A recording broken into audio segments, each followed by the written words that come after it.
Master ಒಂದಷ್ಟು complications ಇರುತ್ತೆ. So ಇಬ್ಬರು ಫ್ಯಾಮಿಲಿನಲ್ಲಿ ಆ ಬಗ್ಗೆ ಚರ್ಚೆ ಆಗ್ತಾ ಇದೆ. ಕಾಂಪ್ಲಿಕೇಶನ್ಸ್ ಅಂದ್ರೆ ನನಗೇನು ಅನಿಸಿಲ್ಲ ಸರ್. ನೀವು ಹೇಳ್ದಂಗೆ ಫ್ಯಾಮಿಲಿ ಅಂತ ಬಂದಾಗ ನಾನು ಇವರು ಒಟ್ಟಿಗಿರಬೇಕು, ನಮ್ಮ ಎರಡು ಫ್ಯಾಮಿಲಿ ಒಟ್ಟಿಗಿರಬೇಕು. ನಮಗೇನು ಪ್ರಾಬ್ಲಮ್ ಇಲ್ಲ ಅಂತಂದಾಗ ಅದು ಇನ್ನೇನು ಪ್ರಾಬ್ಲಮ್ ಅಂತ ನನಗಂತೂ ಅನಿಸಿಲ್ಲ. ಅದು ಸೊ ಏನೂ ಇಲ್ಲ ಆ ಥರದ್ದೇನು. We respect both religion and ಹಾಗಾಗಿ ಏನು ಅದು ಆ ಥರದ್ದೇನು ಡಿಫ್ರೆನ್ಸ್ ನನಗಂತೂ ಅನಿಸಿಲ್ಲ. Same sir. I think both of us respect each other's religion. So ನಮ್ಮ ಫ್ಯಾಮಿಲಿಯಲ್ಲೂ I think that wasn't a problem at all.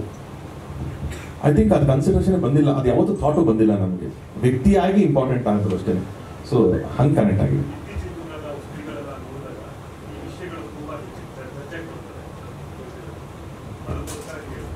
Sir ನೀವು ಏನು ಮಾಡಿದ್ರು ಚರ್ಚೆಗೆ ಬರುತ್ತೆ ಸರ್. ಒಳ್ಳೇದು ಮಾಡಿದ್ರೆ ಕಮ್ಮಿ ಚರ್ಚೆ ಆಗುತ್ತೆ, ಬೇರೆದಾದ್ರೆ ಸ್ವಲ್ಪ ಜಾಸ್ತಿ ಚರ್ಚೆ ಆಗುತ್ತೆ. ಬಟ್ ನಾವಿರೋ ಫೀಲ್ಡಲ್ಲಿ ಇನ್ನು ಚರ್ಚೆ ಆಗೇ ಆಗುತ್ತೆ ಸರ್. ಅದಕ್ಕೇನು ಅವಾಯ್ಡ್ ಮಾಡೋಕ್ಕಾಗಲ್ಲ. ಸೊ ಅದು ಮಿನಿಮಲ್ ಇರುತ್ತೆ ಅಷ್ಟೇ. ನೀವು ಯಾವಾಗ ಲಾರ್ಜರ್ ಸೈಡ್ ಆಫ್ ಇಟ್ ನೋಡಬೇಕು. ಸೊ ಹಾಗಾಗಿ ನನಗೇನು ಅದು ತುಂಬ ಎಫೆಕ್ಟ್ ಆಗಿಲ್ಲ ಸರ್.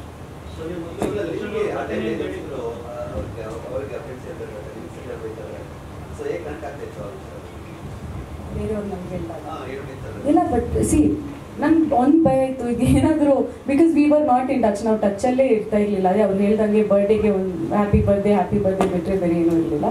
ಅವ್ರಿಗೇನಾದರೂ ಹೋಗಿ ನಾನೇನಾದರೂ ಇದನ್ನು ಸ್ಪ್ರೆಡ್ ಮಾಡ್ತೀನಿ ಅಂತ ಅವ್ರ ತಲೆಗೆ ಬಂದು ಅದೇನಾದರೂ ಮತ್ತೆ ಮಿಸ್ಕಮ್ಯುನಿಕೇಷನ್ ಆಗೋದಕ್ಕಿಂತ it's better I tell him ಅಂತ ಐ ಟೋಲ್ಡ್ ಹಿಮ್.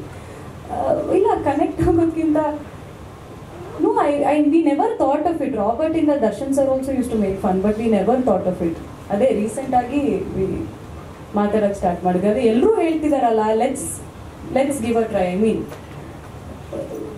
ಒಬ್ರಿಬ್ಬರಾದರೆ ಬೇರೆ ಎಲ್ಲರೂ ಮೋಸ್ಟ್ ಆಫ್ ದೆಮ್ ಇವ್ರ ಬಗ್ಗೆ ನಮ್ಗೆ ಹೇಳಿದ್ದಾರೆ. ಸೊ ಆಮೇಲೆ okay we think like and others a lot of ಏನು ಹೇಳ್ತಾರೆ ಸಿಮಿಲಾರಿಟೀಸ್ ಅದರಲ್ಲಿ ನಮ್ಮ ಥಾಟ್ಸಲ್ಲಿ, ನಮ್ಮ ಥಿಂಕಿಂಗಲ್ಲಿ. We thought will go for it.